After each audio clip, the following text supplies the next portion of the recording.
Welcome to Mooney Reads. My name is Beck, and today I'm going to be talking about the books that I plan on reading in the month of March. In my goals video earlier this year, I talked about how I didn't really want firm TBRs for most things. So this is definitely a pile of possibilities. The vibe for the month of March. Few of these are set in stone. But I do want to talk about the direction that I would like my reading to go in. Because even if I don't always follow the plan, having one gives me comfort, and I like making lists. The one book that I do know that I'll be working on this month is Black Skin, White Mask by Frantz Fanon. I'm going to be buddy reading this with Brent from Rad Reads, and we've got kind of a game plan, so hopefully we'll start this month and finish it up towards the beginning of next month. So this is psychology, sociology. It's going to be talking about colonialism. I'm really excited to get to this. I've been looking forward to Frantz Fanon, and the goal is to read Wretched of the Earth after this as well. If you have any interest in this book or Wretched of the Earth, definitely check out Brent's video on them because it's incredible. I'm buddy reading this with them, but it's a reread for them, a read for the first time for me. Other than that, most of these categories are a little bit more open, and I have options that I'm thinking about currently. I'm going to start with Women's History.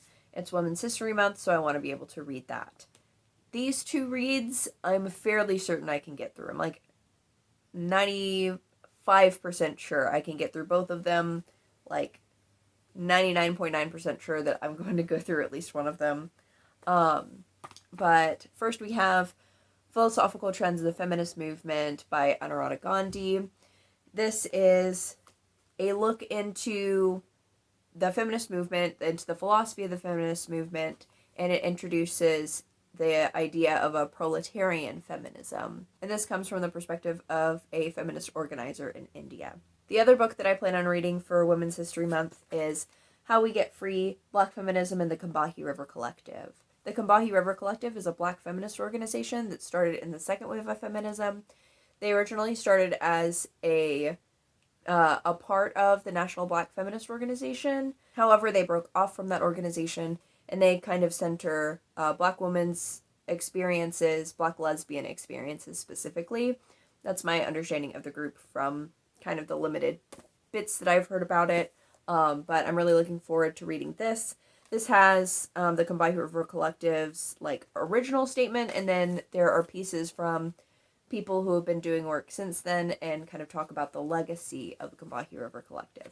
I also have several things from last month that I did not read, so I would like to get into finishing more of that TBR. I definitely want to get into some poetry that I didn't get to last month.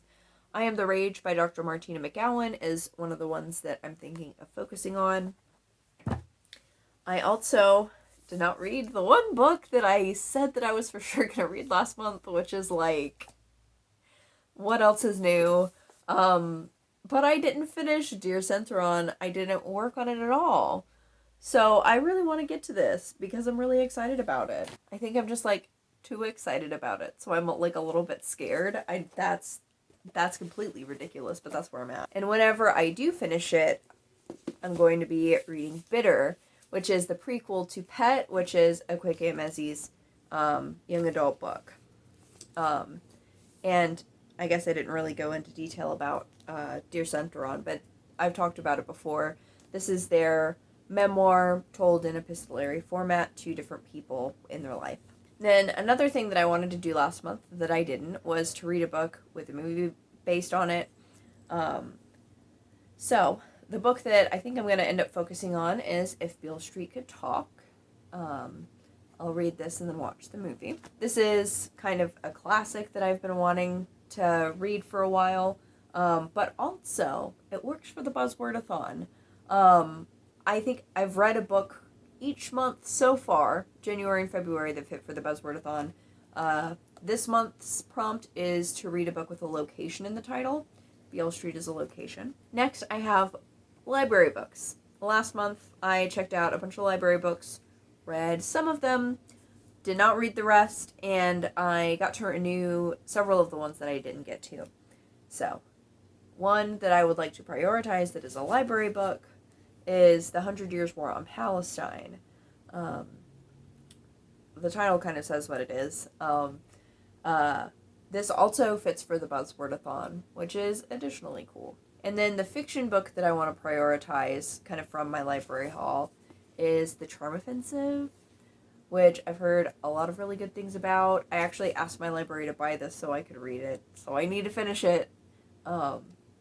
This is a adult romance set on the set of a reality TV show, and from what I've heard from other people, like a Bachelor kind of a situation, but the person who's supposed to be the main guy has never been on a date before. So one of the people who's like kind of in the back tells him, like kind of brings him on a date, and they kind of try that, and the love story blooms from there. It's supposed to be super cute. And one of the characters is on the ace spectrum, I think. So, should be a good time. I do technically have 2 other library books that I do want to get to, but like, I don't know, I chose 2 to prioritize, but I'm still going to tell you about the other library books, and hopefully I'll be able to get to them. I didn't do a library haul this past time. Sorry. I have Embroideries by Margin Satrapi, and this is a graphic nonfiction, so honestly I'll probably be able to get to it if I make time. It's not that big, and it's a graphic novel, so I could probably read it in a sitting. But this focuses on the sex lives of Iranian women, which is very interesting. I didn't even know that she had other books. I also hadn't looked, so that's on me. But I just saw this in my library, and I love good graphic nonfiction. The other book that I have checked out from the library still is 1500 Miles from the Sun. I just need to read it. I really liked it. I read like a quarter of it when I checked it out the first time over the summer. And I don't know what's wrong with my brain. But here we are. I also have graphic novels and manga that I would really like to read. So that's kind of this next category. A big one is going to be Kase-san and Yamada Volume 2, which is the 7th volume of the Kase-san and series. This one, as of recording, I've actually already read, but I read it on the 1st of March, so I thought I should include it in the TBR, so you can expect my thoughts on this. There are a lot of sequels that have come out relatively recently, and other books that I've gotten, like, since December that I really want to read that are graphic novels. And since I think I've hauled a couple of these, but not all of them, so I'm just going to talk to you about the ones that I'm thinking about, because this is just a mess of shit I may or may not read anyways, so why not? Beyond the Clouds Volume 4 came out, and I love all of the colors on this cover. It's like the whole thing is a galaxy, and I'm kind of obsessed with that. This is such a soft series. I'm obsessed. I also have Boys Run the Riot Volume 4, which I'm personally surprised I didn't read yet, because I was, like, so excited when it came out. But as soon as I got it, or right before I got it, I was told that this is the last in the series. So I think I got scared, so I haven't read it yet. But I really want to. I'm excited for it. I also have Love on the Other Side, which is a collection of short stories by the same person who wrote The Girl from the Other Side. And Alone in Space, which is Tilly Walden's newest. And I think this is 3 unrelated stories, previously unpublished. So I'm excited for that too. I've been listening to a lot more audiobooks, especially since I've gotten like proper headphones to be able to do that at work when I'm not talking to people. And I've got a few ideas for that. It's a little bit hard to just go through my Hoopla because I'm filming with the thing that has my Hoopla on it. But I've been considering pretty soon starting Rebel Cinderella by Adam Hochschild, which is about Rose Pastor Stokes. It looked interesting. I don't know very much about her, but the book caught my eye at the store, and it was on Hoopla, so I might read that, kind of as a piece of Women's History Month. I also think my hold for Winter's Orbit is coming in soon, in theory. So I may listen to that. My understanding of the synopsis of this is that there are 2 members of the space aristocracy that are set to be married in an arranged marriage kind of situation. I don't think they're super close. There might even be tension, but when the space war breaks out, things kind of change for them a little bit. I've heard lots of good things about it, even if I don't know exactly what's going to happen, but that's the best way to go into a fiction, I think, sometimes. And if I get into more of a YA mood, one of the books at the top of my audiobook radar is You Should See Me in a Crown by Leah Johnson, which you probably already know the synopsis of if this is not the first booktube video that you've seen. I see it everywhere. The main character is in a small town. Her school is super into prom king and queen, but she doesn't really care about that stuff so much.